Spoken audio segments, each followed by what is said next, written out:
My name is Emma, and I'm 26 years old. I've always had a difficult relationship with my mom. Ever since I can remember, she's treated me as if I wasn't good enough for her. I never understood why. I tried everything I could to win her love, but nothing seemed to work. It was a Saturday afternoon when she threw her big housewarming party. I didn't expect an invitation. After all, she hadn't invited me to anything in years. It didn't matter much to me anymore. I was used to being left out, and I'd learned how to keep my distance. She'd always had a way of making me feel like I didn't belong in her life, so I'd stopped trying. But still, I couldn't help but feel a little hurt when I heard about the party. I figured she had invited everyone but me. It wasn't the first time she'd done something like this.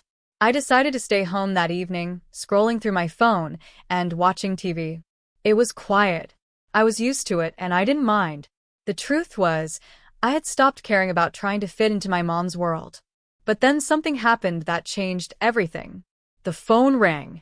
I didn't recognize the number, but I picked it up anyway. It was my aunt. She sounded serious on the other end.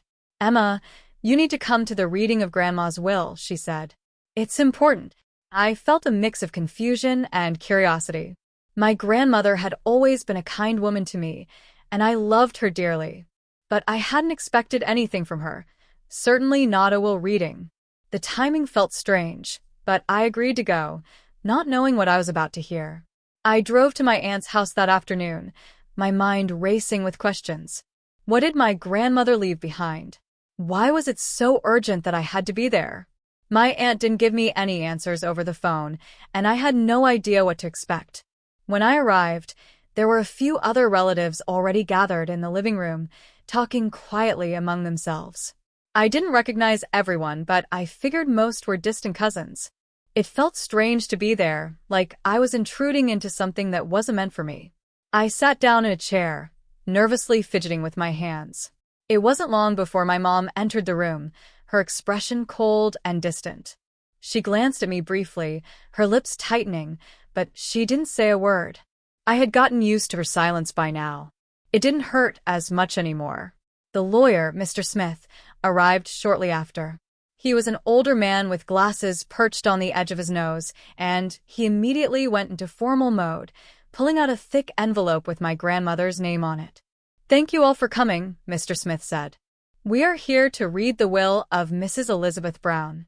As per her wishes, everything will be distributed according to her instructions." He began reading the will aloud, detailing some family heirlooms, a few charitable donations, and some items that were to be divided between my aunts and uncles. But then he got to the part that made my heart stop. "To my granddaughter, Emma Brown, I leave the remainder of my estate, including all financial assets, property, and any valuables not otherwise specified. It is my hope that Emma will use these resources wisely and with care." I could feel my breath catch in my throat. My mom's eyes widened in shock, and her face turned pale. The room fell silent. Everyone was staring at me, including my mother, who looked like she had just been punched in the gut. "Wait, what?" My mom's voice cut through the silence, disbelief and anger mixing in her tone. "You're telling me that all of this, everything, goes to her?" Mr. Smith nodded, unfazed. "Yes, Mrs. Brown. Your mother left specific instructions for Emma to inherit everything." I didn't know what to say. It was surreal. Grandma had always been kind to me, but I never imagined something like this. My mind raced with the implications. Was this really happening? And if it was, why? My mom didn't say anything more, but I could feel the tension in the air. She didn't seem to know how to react. It wasn't like her to be caught off guard. I left the reading of the will feeling overwhelmed. It all felt like too much, too sudden. I never expected anything like this. And now, my life was changing in ways I wasn't prepared for. As soon as I got home, my phone rang again. It was my mom. I hesitated for a second, but then I answered. "Emma," she said, her voice softer than I'd ever heard it before. I need to talk to you." I stayed silent for a moment, not sure how to respond. Her tone was strange, almost like she was trying to be nice for once. "What do you want, Mom?" I asked, trying to keep my voice neutral. I'm sorry." I should have invited you to the party, she began, her words faltering. I know we haven't been close, but I want to fix things. Can we talk? Please. I was taken aback. I didn't know how to react. My mom had never apologized to me before, at least not in a way that felt real. She had always been distant, and this sudden shift in behavior caught me off guard. Why the sudden change, Mom? I asked, my voice still cautious. Is it because of the inheritance? There was a long pause. Then, in a voice that was barely above a whisper, she said, I'm just worried. I don't know what you're going to do with all that money. Please, let's talk about this. I could feel the weight of her words, but I wasn't ready to let her manipulate me again. I'm not interested in your apology, Mom. I've been living my life just fine without you. You've always treated me like I didn't matter. So no, I don't need your help or your pity. I could hear her breathing heavily on the other end. I knew she was surprised by my response. For once, I wasn't going to let her control the situation. I had my grandmother's legacy now, and I wasn't about to let anyone take that from me. I don't want your money, Emma, she said, her voice shaking. I just want to be part of your life again. I don't need you to be part of my life anymore, I said, my voice firm. Not after everything you've done. With that, I hung up the phone. I stood there in silence for a few moments, feeling a sense of relief. It wasn't the kind of relief I expected, but it was there. I knew I had just taken the first step toward truly being free from the toxic relationship that had held me back for so long. The next few days were a blur. I didn't hear from my mom again, which felt strange. Normally, she would try to call or show up at my door, but this time, she stayed away. Part of me expected her to try to weasel her way back into my life, but I guess I had caught her off guard. The inheritance was both a blessing and a burden. There was so much to figure out: property, investments, and the family's expectations. I knew I had a responsibility to manage everything carefully, but I also knew I needed to take time for myself. After all, I wasn't just inheriting money. I was inheriting my grandmother's dreams and the legacy of a woman who had loved me when I felt unlovable. I spent most of that week sorting through the details of the estate, working with my lawyer, and meeting with financial advisors. The process was overwhelming, but I felt a sense of purpose that I had never felt before. I was no longer a passive bystander in my own life. I was making decisions that mattered, ones that would shape my future. But even with all the progress I was making, I couldn't shake the unease I felt about my mom. I knew she was hurt, and I couldn't help but wonder if that hurt would turn into something more dangerous. Was she really ready to change, or was she just after something else? It was a quiet evening when I heard a knock at my door. I wasn't expecting anyone, and for a second, I froze. Part of me thought it might be my mom, coming to beg for forgiveness or to demand answers. I opened the door slowly, and to my surprise, it wasn't her. It was my aunt, my mom's sister, looking as serious as I had ever seen her. Emma, she said softly, stepping inside without waiting for an invitation. We need to talk.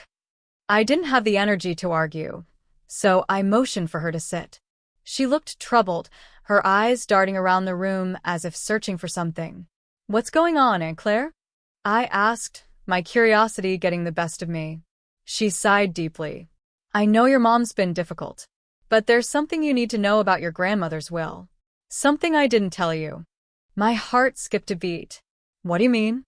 There's a clause in the will, she continued. A very specific one. Your grandmother left instructions that if anyone contested the inheritance or tried to manipulate you in any way, the will would be voided and everything would go to charity. I stared at her in shock. So, what does that mean? It means, Aunt Claire said, lowering her voice, your mom might try to fight this. She's already been talking to a lawyer. She's convinced that you don't deserve it, that she should be the one to inherit everything. And if she does, your grandmother's wishes won't matter. The entire estate will be donated to a charity your mom hates. I felt a wave of anger and frustration wash over me. Why didn't you tell me this sooner? I didn't want to scare you, Aunt Claire admitted. I didn't want you to worry about your mom's next move. But now, I think it's time you knew the truth. You need to be prepared. If your mom fights this, it could get ugly. I sat back, taking in what she was saying. It felt like everything was falling apart. First, my mom had ignored me for years, and now, she was going to try to take everything from me. My grandmother's wishes were clear, but would that be enough to stop her? The days that followed were tense. I spent hours on the phone with my lawyer, going over every detail of the will and making sure everything was airtight. My mom, of course, didn't reach out to me directly, but I knew she was plotting something behind the scenes. The tension was unbearable, and I felt like I was living in a constant state of waiting. Then, one morning, the inevitable happened. I received a letter from my mom's lawyer. She was contesting the will. I couldn't believe it. After everything, after years of coldness and neglect, she was willing to tear everything apart just for the sake of money. The letter was filled with accusations and demands, all claiming that I wasn't fit to manage the inheritance. I felt a mix of anger, disbelief, and a strange sense of relief. The anger was because of what my mom was doing, but the relief came from the fact that I was finally facing the truth. My mom would never change. She would always be selfish, and nothing I did would ever be enough for her. I knew now what I had to do. I didn't wait for the legal battle to drag on. I called a press conference. Standing there in front of cameras, reporters, and a crowd of curious onlookers, I announced that I was donating the entire inheritance to the charity my mom hated. It was my way of honoring my grandmother's wishes, and it was my way of proving to myself that I didn't need my mother's approval or her money to be happy. I felt a weight lift off my shoulders. The decision wasn't easy, but it was necessary. My mom wouldn't control me anymore. And with that, I was finally free.